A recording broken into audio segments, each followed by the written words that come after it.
شام پنجشنبه 15 ایون بر اثر یک بمبگذاری انتحاری در پهلوی مسجد مسلمانان شیعه مذهبی شهر کابل 4 تن کشته و 8 نفر دیگر زخمی شد. ترکیش چند لحظه پیش از مراسم افطار به وقوع پیوست. مسئولیت حمله را گروهی تندروی دولت اسلامی بر دوش گرفت.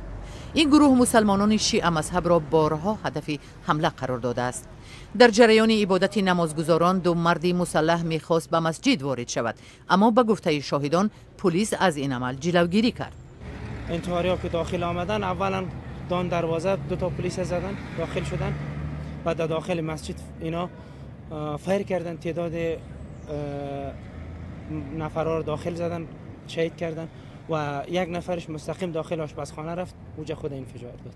شاهدان میگویند بعد حمله مرگ طلبانه در آشخانه مسجد نفر دوم در حولی آتش کشید.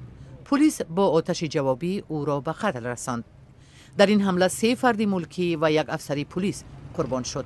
یه عمل متقبح میکنیم، یه عمل وحشتناک است و وحشی صفتانی کار را انجام میده. کسی که اسلام است، کسی که انسان است، کسی که شیر آدم خورده این کار را انجام نمیده و این کار را نمیکنه.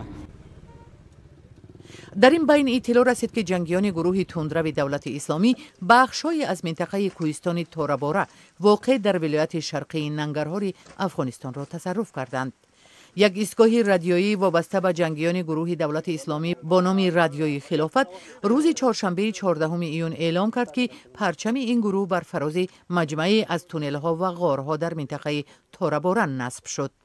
قبلا گروه طالبان از این تونل‌ها که در زمان مقاومت مجاهدان با دولت شوروی بنیاد شدند استفاده می‌کرد. شماری از منبع‌های آگاه و منابع محلی هم تایید کردند که نظارت توراباره و مناطق اطراف آن به دست گروهی دهشت افکنی دولت اسلامی گذشت، اما سخنگوی طالبان گفت که جنگ‌ها هنوز ادامه دارند.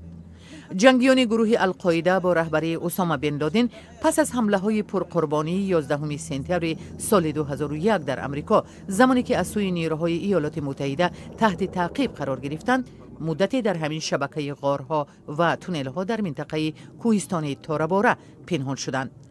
ماه اپریل سال روان هواپیمای ایالات متحده بمبای بزرگی را به این تونل‌ها پرتاب کرد و 10 تروریست را از بین برد.